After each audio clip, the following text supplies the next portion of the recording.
Now, most communities and tribes pride themselves on their age-old culture, customs and traditions that date back decades.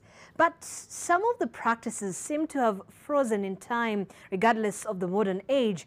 Now, we take a look at some of the conflict between tradition and modernity in the Luo Nyanza. Early morning, and we arrive at the homestead of Bernard Omondi in Game, Siaya County. He is the third born in a family of several children, and today is the fourth day since he started building his house, miles away from his parents' homestead. But what prompted him to move far from home? Boma yetu. Mimi ni mdogo kwa hiyo boma na kuna mkubwa wangu hajajenga ama hajaoa. Sasa ilibidi mimi nitoke kwa hiyo boma nikuja nipige boma yangu. Yes, hakuwa na nafasi za kuja kupiga boma juu bado hana bibi na boma huwezi piga bila bibi kama una. According to Bernard, the laid down traditional guidelines are not only a restriction to him but also the future generation. Watoto wake hawezi kukuja kwa boma yangu.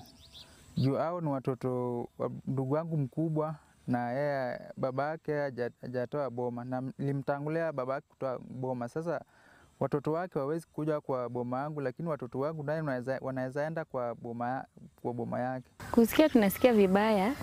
Ni tu sasa hii mila ndio sasa imefanya, lakini hatusikii vizuri sana kwa sababu tulikuwa tumependana na hao.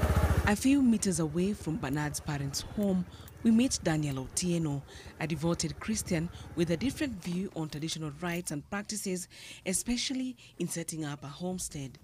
Niliwekewa sheria na masharti zingine ambazo nilishindwa kufuata kwa sababu sasa mimi ni Mkristo. Mimi sasa nataka nifuate sheria za Mungu.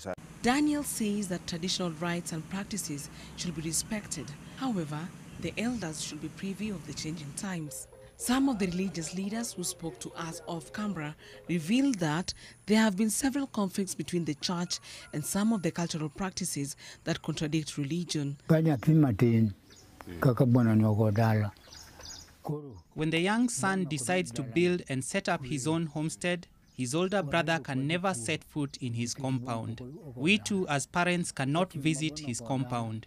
This will change when the older son builds his house, which will be visited first before the younger son's home. That is the cultural norm, the Luo culture. It is wrong. The young son should build his Simba first, before building a permanent house as he waits for the older brother. The clash between the old and the present lifestyle will seemingly continue as the older generation still cling on to the hand of time that is constantly ticking forward.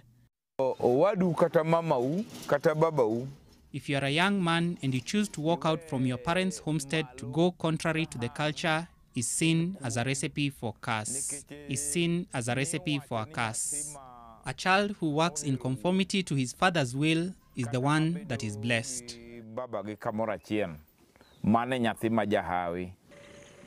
Eunice Omolo, NTV.